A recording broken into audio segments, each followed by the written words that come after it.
At a remote village far from the city, a local family is holding a Thanksgiving celebration with their relatives and neighbors. Among the guests, a police officer named Ramon is trying to cheer up his girlfriend, Ningxi, who is still upset because his job keeps him busy and rarely allows him to come home. Ramon originally plans to surprise her with a marriage proposal. However, just before he gets the chance, his superior suddenly calls and orders him to report to the station for an emergency shift. Left with no other choice, Ramon promises he'll return later that afternoon and give Ningxi the surprise he has been planning. Riding his motorcycle, Ramon quickly heads toward the police station. But before he gets very far, a speeding car suddenly crashes straight into a parked truck without slowing down. The violent impact immediately draws the attention of the nearby villagers, who rush toward the wrecked vehicle in anger. As soon as they force the door open, they realize something is terribly wrong. The driver has already been infected by a deadly zombie virus and immediately attacks one of the villagers. Within seconds, the peaceful gathering turns into complete panic. The story then jumps back 5 hours earlier to a herbal medicine factory called Wani Waris. The company has just introduced its newest product, a herbal drink called a body nanjaya, which is claimed to keep people looking young. However, despite the bold promise, the factory still hasn't received official approval to produce it on a large scale. Soon afterward, one of the couriers delivers a sample of the herbal drink to the wealthy family that owns Wani Waris. The elderly owner, Sadaman, wastes no time trying it himself, hoping the formula truly works and becomes a huge success.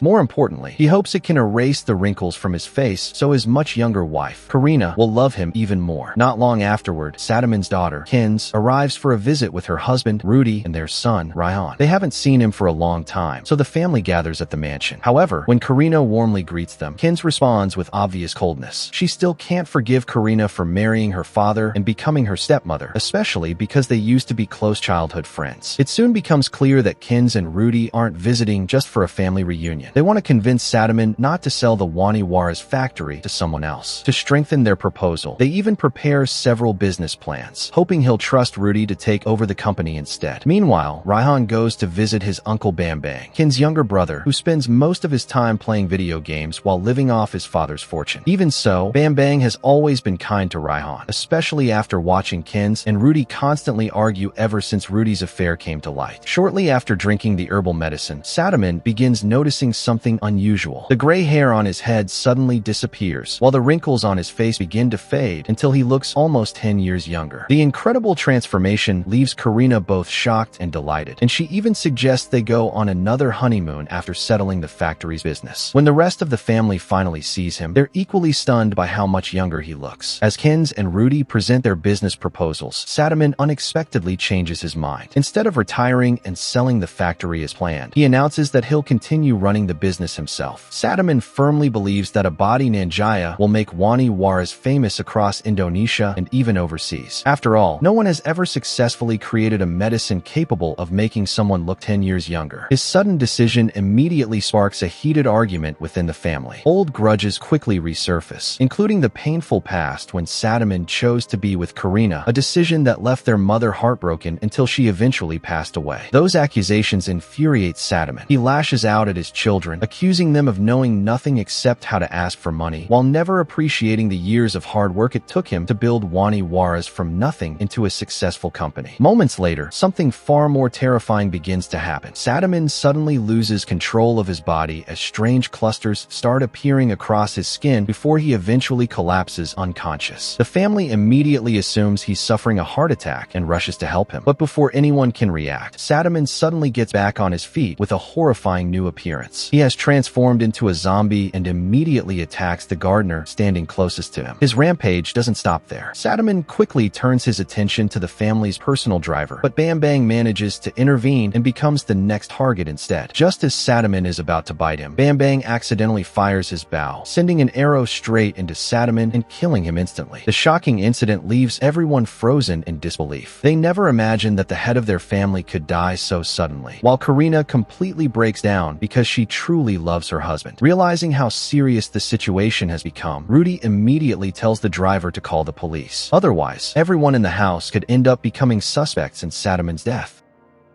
Meanwhile, the housemaid and the gardener believe Sadaman went insane because he was possessed by an evil spirit. As the housemaid rushes to inform Karina that the badly injured gardener needs help, the man suddenly begins transforming into a zombie himself. While the creature attacks one of the servants, Karina and the others waste no time escaping from the house. On the other hand, Bam Bang is overwhelmed with guilt because he never imagined he would be the one responsible for his father's death. While he and Kins are still grieving, they suddenly notice one of the maids, who has already turned into a zombie, feeding on the other gardener. Bam Bang reacts just in time and pulls Kins away before the creature can reach her. Even then, neither of them realizes that the maid has been infected by a deadly zombie virus, leaving them completely confused about what is happening. The siblings rush back into the house to look for Rudy and the others. Instead, they come face to face with another maid who has already transformed into a zombie. They immediately turn around and run for the car, only to be chased by a horrifying zombie whose body has been torn in half. The impossible sight leaves them in complete shock, and they waste no time escaping the estate in their car. Meanwhile, Karina and the others hide while the infected gardener charges straight toward them. At first, they successfully avoid being spotted, but the zombie suddenly turns around and notices where they are hiding. With no other choice, Karina strikes it with a farming rake to keep it away. At that exact moment, rain suddenly begins to fall. As soon as the zombie is soaked by the rain, it unexpectedly stops, chasing them altogether. Without questioning what just happened, Karina and the others use the opportunity to search for a safer place to hide. Rudy calls Kins and tells her to head straight to the village chief's house. Unfortunately, Bam Bang has spent so much time isolated that he does not even know where the village chief lives, despite growing up there. His answer only frustrates Kins even more. By the time Rudy and the others finally reach the house, they are horrified to discover that the celebration has already turned into complete chaos. The entire area is now crawling with zombies, and the infected driver captures one of the maids before the rest of the undead swarm in and devour her alive. Meanwhile, Kins and Bam Bang also arrive near the village chief's house and immediately spot dozens of zombies feeding outside. Kins quickly calls Rudy, who explains that they are hiding safely inside because every zombie seems to be staying outdoors. Instead of staying quiet, Kins foolishly honks the car horn, hoping Rudy will notice them. The loud noise immediately attracts every nearby zombie, forcing Bam Bang to drive away before they become completely surrounded. After realizing that the zombies have left the village chief's house to chase Kins's car, Rudy and Karina decide this is their best chance to escape with Raihan before the creatures return. However, they are suddenly ambushed by another maid who has already turned into a zombie. The creature attacks Rudy, but after a desperate struggle, he finally manages to bring it down. He quickly rushes back inside and locks the front door. Unfortunately, during the fight, the zombie manages to bite him, making it painfully clear that his time is running out. Knowing exactly what is coming, Rudy says goodbye to Raihan and asks him to behave himself from now on. Only moments later, the infection takes over, and Rudy transforms into a zombie before attacking Karina and Raihan. After smashing through the door, he accidentally becomes impaled on a sharp steel rod. Karina immediately uses the opportunity to escape with Raihan before locking the room behind them, so the infected Rudy cannot follow. To their surprise, they discover that Ningxi has also been hiding inside the same house. Elsewhere, Bam Bang and Kins are so focused on escaping the zombies that they lose control of their car and crash straight into a rice field. Seeing the accident, a passing truck driver rushes over to help them without realizing that a massive group of zombies is already closing in. The people riding in the truck remain completely unaware until the creatures climb aboard. Within seconds, the zombies overwhelm everyone on the truck and brutally tear them apart. Even the kind-hearted truck driver is unable to escape the massacre. Not long afterward, Bam Bang and Kins finally reach the nearest police station. They desperately tell the officers that countless people have suddenly gone completely insane and are chasing them everywhere. However, they never mention that those people have actually become zombies. Believing it is only a violent public riot, the police chief gathers several officers and heads out to restore order. Rahman is ordered to remain at the station and protect the frightened siblings while the others investigate. After arriving at the crash site, the officers quickly realize that the people wandering around are no longer human. The moment the zombies charge toward them, the police barely have time to react before they are overwhelmed and brutally eaten alive. Back at the station, Rahman calls Ningxi, hoping she can explain what is happening in their village. Before she can tell him anything, the police chief suddenly stumbles through the entrance and orders Rahman to lock every door before the zombies outside break into the station.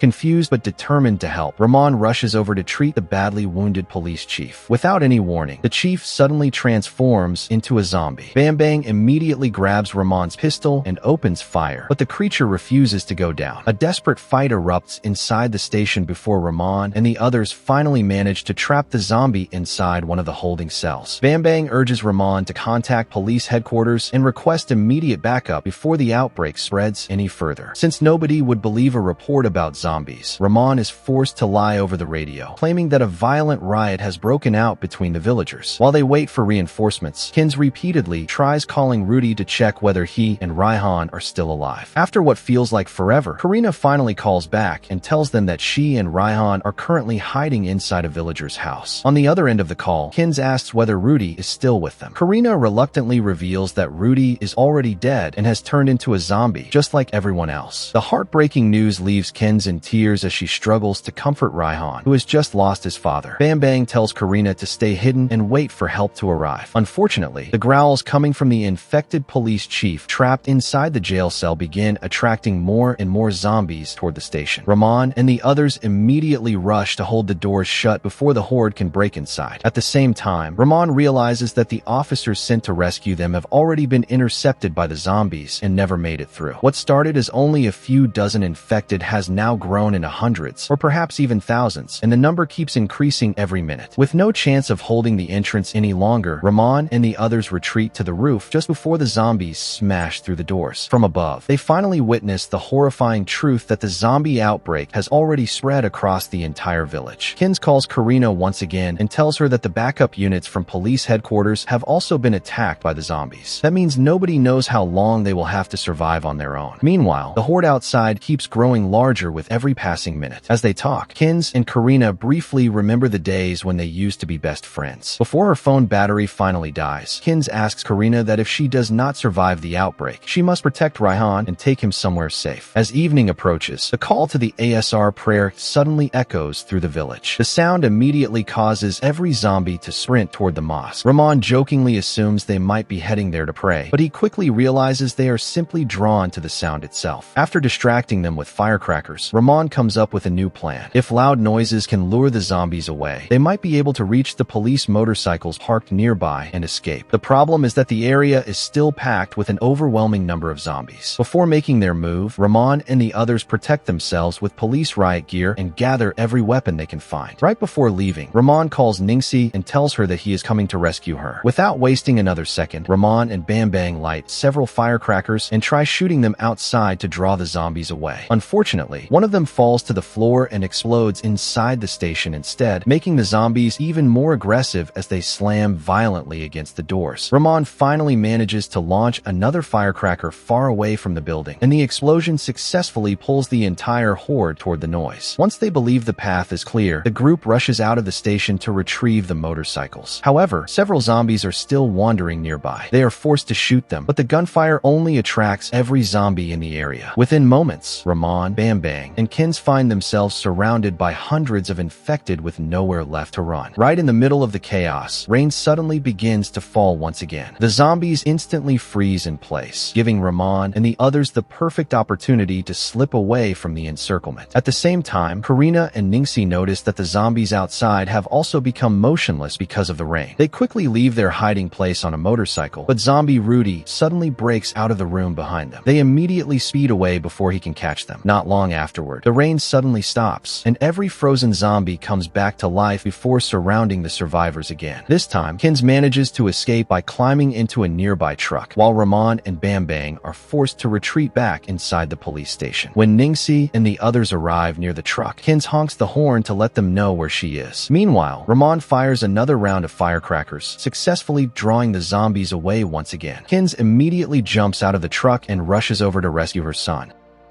The four survivors climb back into the truck just seconds before the zombies return to chase them again. Ningxi quickly calls Ramon and tells him to get ready because they are driving the truck to rescue him and Bam Bang from the police station. Karina immediately floors the accelerator and plows straight through the zombies blocking the road. However, just as they are about to reach the station, the truck's brakes suddenly fail. They completely lose control and crash straight into the police station building. Fortunately, everyone survives the crash without serious injuries. However, the impact causes a massive massive steel cabinet to collapse onto Bam Bang's leg, trapping him in place. At the same time, countless zombies begin surrounding the damaged station, and several of them squeeze inside through the broken walls. Ramon and Bam Bang desperately fire at the incoming horde, trying to keep them back. Amid the panic, the terrified Ningxi accidentally gets bitten by the infected police chief still locked inside the jail cell. Moments later, even more zombies swarm Ramon and Ningxi, leaving them with no possible escape. Just before the zombies reach them, Ramon takes out the ring he had planned to use to propose to Ningxi. He gives it to her, so she will finally know that he truly loved her all along. After Ningxi accepts the ring, the two of them are finally overwhelmed and die together. Meanwhile, Karina and Kins desperately try to free Bam Bang as the zombies become more savage with every passing second. They have already run out of bullets, and there is no longer any way to fight back. Realizing there is only one chance left, Bam Bang chooses to sacrifice himself so Karina, Kins, and Raihan can escape through the back door before the zombies reach them. Eventually, Karina, Raihan, and Kins prepare to escape on a motorcycle. Just before they leave, Kins realizes that she was bitten during the chaos. The bite leaves no room for hope, and she knows she has very little time before she becomes another zombie. With a heavy heart, she says her final goodbye to both Karina and Raihan. As Karina rides away with Raihan, Kins deliberately heads toward the rice fields, drawing the entire horde after her so the zombies will stop chasing her son. When she finally feels the infection taking over, Kins makes one final decision. Rather than becoming a zombie and hurting the people she loves, she raises her gun and ends her own life. Meanwhile, Karina and Raihan continue riding away from the village, completely unaware that one zombie is still following them from behind. At the same time, inside an apartment in Jakarta, one of Sadaman's acquaintances receives a package containing the newly released body Ninjaya herbal tonic. Just like everyone else, they have no idea that drinking it will transform anyone into a deadly zombie. And that is where the movie ends.